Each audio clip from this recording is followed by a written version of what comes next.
नमस्कार मंडळी. तर आज तुम्हाला सांगण्याचा एक उद्देश आहे की अत्यंत दुर्दैवी अशी घटना घडलेली आहे. जर लहान मुलांना जर इतकी भीती जर मनामध्ये असेल तर खूपच भयंकर अशा घटना घडतात. तर विशाखापट्टणममध्ये अभ्यास आपला मुलाचा त्या पूर्ण नसल्यामुळे अगदी दुर्दैवी मृत्यू झाला. शिक्षक ज्या मॅडम होत्या त्या समोर होत्या आणि रांगेमध्ये उभा केलेलं होतं मुलांना आणि एकेकाला विचारलं जात होतं, तुझा अभ्यास पूर्ण आहे का? तर एका मुलाचं असं झालं की आपल्याला मॅडम विचारतील की अभ्यास पूर्ण आहे का किंवा मारतील या भीतीनेच त्या मुलाचा शिक्षिकेच्या समोरच मृत्यू झाला. अगदी तो खाली कोसळला. तर अशा घटना होत असतात. तर का? तर मुलांच्या मनामध्ये भीती असते. माझा थोडा आवाज तुम्हाला वेगळा येत असेल कारण आज माझी तब्येत थोडी बरी नाही आहे. तर काय झालेलं असतं, तर मुलांना मनामध्ये भीती असते. आता बघा, आई वडील काय करतात की लवकर शाळेमध्ये मुलांना घालतात आणि आता कसं झालेलं आहे की अभ्यासाचा ओव्हरलोड जास्त झालेला आहे. पुस्तक जे आहेत ते वाढलेले आहेत. वह्या, पुस्तकं, गृहपाठाच्या वह्या, क्लासचा अभ्यास हे सगळं जे असतं ते त्यामध्ये येतं आणि मुलांचं कसं होतं, जास्त बोझ त्यांच्या डोक्यावरती येतो आणि त्यामुळे त्यांच्या मनामध्ये एक भीती निर्माण होते. घरामध्ये गेलं तर घरामध्ये अभ्यास नाही केल्यानंतर आईवडील म्हणजे ओरडतात आणि शाळेमध्ये गेलं तर टीचर विचारतात अभ्यास केलेला आहे का? ह्या भीतीनेच मुलांचं खूप असं नुकसान होतं. लहान वयामध्ये केलेलं ॲडमिशन आणि त्यानंतर अभ्यासाचा बोझ हे सगळ्याच गोष्टी मुलांमध्ये लोड व्हायला सुरुवात होतात. त्या मुलांना खूप त्रास होतो. अक्षरशः तो जेव्हा मुलगा बघितला त्यावेळेला अश्रू अनावर झाले. अगदी काही क्षणाचा विलंब होता तोपर्यंत मुलगा उभा राहिलेला होता आणि खाली पडला. तर काहींचं म्हणणं होतं की मॅडमांनी त्याला एक मुस्काड मारली होती गालावरती. तर असं न होता काही व्हिडिओमध्ये CCTV कॅमेऱ्यामध्ये असंही दाखवण्यात आलेलं आहे की तो मुलगा असा रांगेमध्ये उभा राहिलेला असतो. त्याच्या मॅडम समोर असतात आणि अचानकच मॅडमांनी प्रश्न विचारलेला असतो की अभ्यास पूर्ण आहे का म्हणून.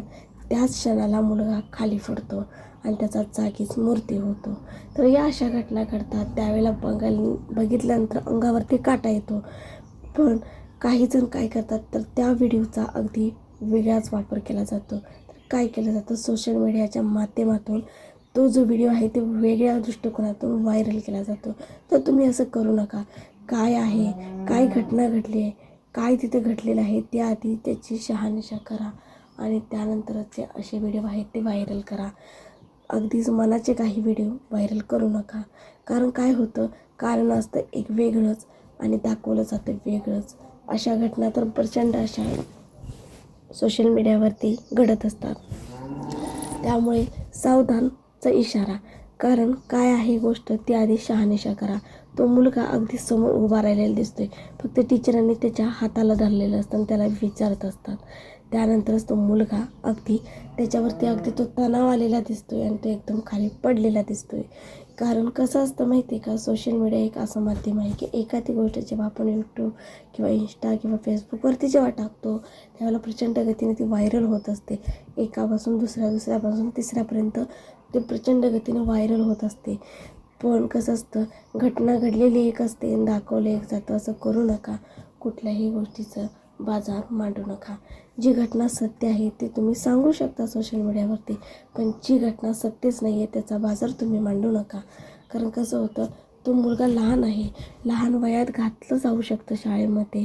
कसं असतं, आजकाल पालकांना वाटतं की लवकर मुलांना माझ्या शाळेत घातल्यानंतर जास्त शिकले जातात, असं त्यांचा एक वेडा गैरसमज असतो आणि त्या गैरसमजाच्याच पोटी लवकर मुलांना दाखल केलं जातं आणि पुढे पुढे जशी मुलं शिकत जातात तसा क्लासचा अभ्यास, घरी दिलेला अभ्यास असतो, तो अभ्यास त्यांना ओव्हरलोड होत असतो आणि त्या ओव्हरलोडमुळेच मुलांच्यावर मानसिक ताण येतो आणि त्यामुळेच अशा घटना घडतात. त्यांना भीती असते की शाळेतील जर अभ्यास आपण पूर्ण नाही केला तर आज आपल्याला उद्या गेल्यानंतर टीचर आपल्याला मारतील किंवा घरामध्ये जर अभ्यास नाही केला तर आई बाबा आपल्याला मारतील. ह्या गोष्टीची त्यांच्या मनामध्ये सतत थडथड अशी भीती असते आणि पालकांचाही म्हणजेच आईवडिलांचाही त्यांच्यावर दबाव असतो की आज हा अभ्यास केलाच पाहिजे आणि शिक्षकांचाही दबाव असतो की उद्या ज्याने अभ्यास पूर्ण केला नाही आहे त्यांना शिक्षा होणार, ही भीती असते. त्यामुळे मुलांची कुठेतरी थोडीफार घुसमट होत असते. तुम्ही कधीही निरीक्षण करून बघा, मुलांची घोसमट होत असते. मुलं बोलत नाही आहेत, मनातल्या मनामध्ये ती सहन करत असतात. त्यामुळे जास्त त्यांना ताण येत असतो.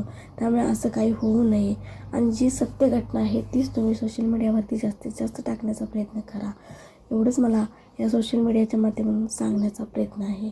कारण ज्यावेळेला तो व्हिडिओ मी बघितला, प्रचंड गतीने ते व्हिडिओ व्हायरल होतो आहे की तो मुलगा समोर उभा आहे.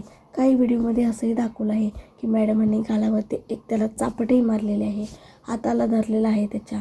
तर काही व्हिडिओमध्ये फक्त तो नीट समोर उभा राहिलेला आहे असं दाखवलं गेलेलं आहे.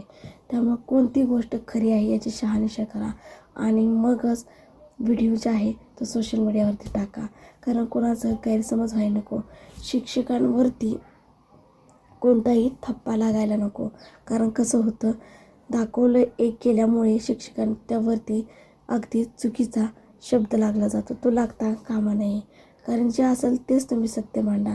शिक्षकांची जर चूक असेल तर तुम्ही ती मांडू शकता. जर नसेल तर विनाकारण एखाद्या शिक्षक महिलेला किंवा एखादे जे सर असतात त्यांना गृहीत धरू नका. कारण बऱ्याच वेळेला आपण जेव्हा सोशल मीडियावरती व्हिडिओ जेव्हा शिक्षकांच्या माध्यमातून शिक्षकांचे जे असतात ते बघतो, त्यावेळेला शिक्षकांना जास्त टॉर्चर केलं जातं. त्यांना जास्त गृहीत धरलं नसतं.